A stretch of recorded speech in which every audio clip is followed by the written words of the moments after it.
a world obsessed with image, status, and self-promotion, humility often feels like weakness. But Jesus didn't come to dominate. He came to serve. He didn't seek attention. He washed feet. In a time where power was defined by position, he redefined it through compassion, silence, and surrender. And that wasn't just his example. It was his invitation. Follow me. Humility isn't thinking less of yourself. It's thinking of yourself less. It's not erasing your worth. It's recognizing your source. When you know you are secure in the Father's love, you don't need to shout your value. You simply live it. Jesus didn't chase affirmation from the crowd. He knew who he was, so he had nothing to prove. That's the kind of confidence humility produces. Quiet, steady, unshakable. The world rewards pride. Speak louder, climb higher, take credit, defend yourself. But Jesus shows us a different kind of strength, the kind that lays its rights down for the sake of others, the kind that doesn't react to insult, but responds in grace, the kind that stays silent when falsely accused, not out of weakness, but because truth doesn't need to scream to be real. This kind of gentleness is not passive. It's deeply powerful, because it refuses to be controlled by ego. It's not about thinking small, it's about thinking beyond yourself. And in that space, something holy happens. You reflect Jesus, not in words, but in posture, not just in belief, but in behavior, and that changes everything. Humility doesn't mean you lack strength. It means you've learned where real strength comes from. The strongest people aren't the ones who force their way forward. They're the ones who stay grounded when they could demand attention. Jesus could have called angels to defend him, could have silenced every critic with a word, but he chose restraint. Not because he couldn't act, but because he understood the mission, to love, not to win. In Philippians, we're told to have the same mindset as Christ, who, being in very nature God, did not consider equality with God something to be used to his own advantage. Instead, he emptied himself, took the form of a servant, obedience, even to death. That's humility. That's power surrendered to purpose. And in a culture that glorifies self, humility becomes a radical act of faith. It says, I don't need to prove my worth. I don't need to be the loudest in the room. I know who I am because I know whose I am. That kind of identity frees you from the trap of comparison, from the exhaustion of performance, from the need to always be right. True humility isn't insecurity. It's clarity. It knows when to speak and when to be silent. It listens more than it reacts. It forgives before it's asked. It serves without needing credit. And when you live like that, people don't just see you, they see him. Because in a world full of noise, humility whispers something louder. Love still reigns. Gentleness is not weakness. It's restraint under control. It's the ability to respond with peace when provoked, to speak truth without aggression, to hold back retaliation even when it's justified. And no one modeled that better than Jesus. He didn't walk away from conflict, but he never let pride lead his words. He faced opposition, betrayal, mockery, and still responded with purpose, not pride. In a world where ego is currency, choosing gentleness is spiritual warfare. It's resistance against the default mode of self-defense. It's saying, I don't need to overpower you to reflect Christ. I just need to stay in step with him. That doesn't mean silence and injustice. It means speaking from humility, not through pride. Because true authority doesn't yell, it serves. There's something holy about being overlooked and still choosing to serve, about being misunderstood and still choosing kindness, about knowing you could retaliate, but choosing to forgive. These aren't small things. They're signs of someone who's walking in step with the Spirit. And Scripture says, "Blessed are the meek, for they shall inherit the earth. The world might ignore gentleness, but heaven rewards it. This isn't about being passive, it's about being anchored. It's about knowing that when the Spirit of Christ lives in you, there's no need to chase validation from others.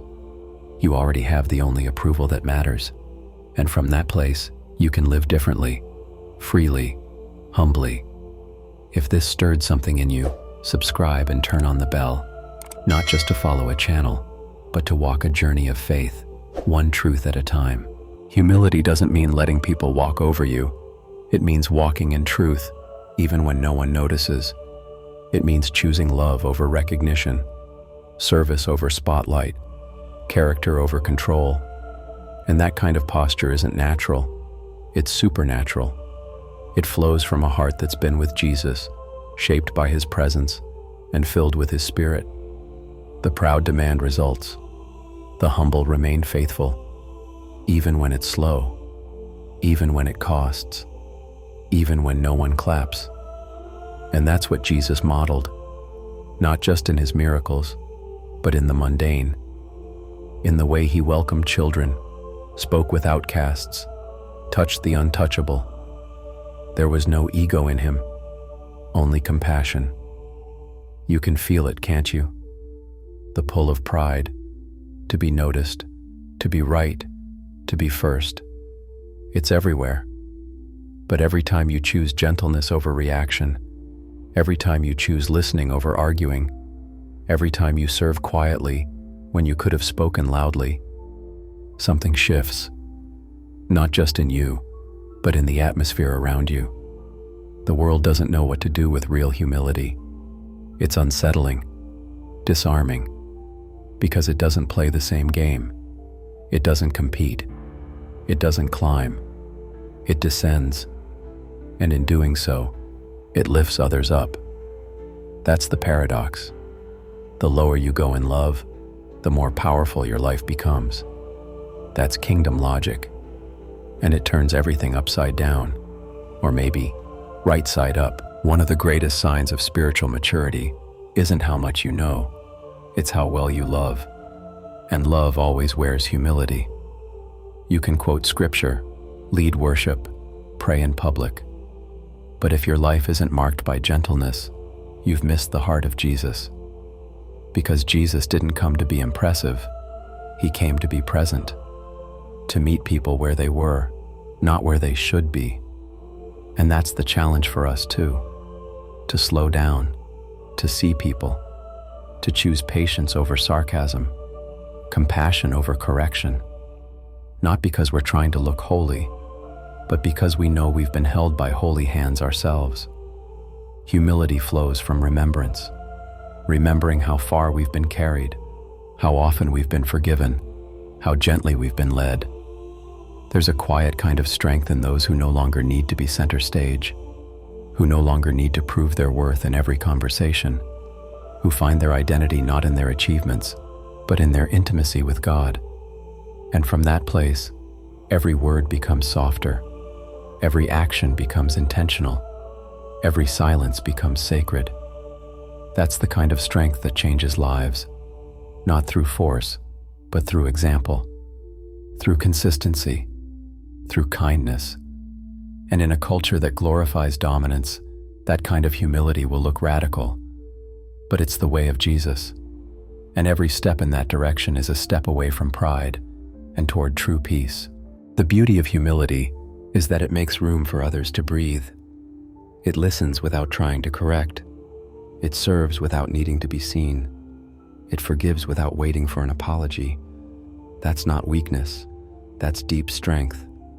Because it takes more power to hold your peace than to prove your point. More courage to stay soft in a harsh world than to harden with it. Jesus lived this kind of humility, not just for admiration, but for invitation. He didn't say, "Watch me." He said, "Follow me." That means gentleness isn't optional for the believer. It's essential. It's not just a character trait. It's a reflection of Christ. When people encounter you, they should encounter his posture, not just his words. Humility slows the soul. It allows you to respond rather than react. It turns conflict into conversation, and it makes room for growth, because pride is loud, but it can't learn. Humility, on the other hand, stays teachable, moldable. It bends, but doesn't break. And in the bending, it becomes more like Jesus. We're not called to dominate culture. We're called to demonstrate the kingdom. And the kingdom doesn't look like rising to the top. It looks like bending low to wash feet. It looks like honoring others, even when they dishonor you. It looks like love, real, raw, selfless love, lived out one surrendered choice at a time. You don't need a platform to be powerful. You don't need a spotlight to make a difference. You just need a posture, one of humility, of surrender, of quiet strength, rooted in God's presence. Because in His kingdom, the last are first. The servants are honored. The gentle inherit what the proud try to steal. The more you walk with Jesus, the less you crave recognition, because you realize He sees.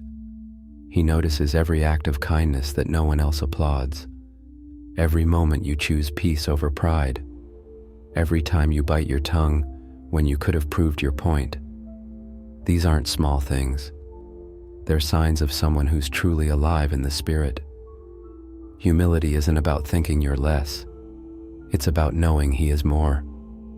And when that truth settles into your bones, you begin to live lighter, freer. You stop competing. You stop proving.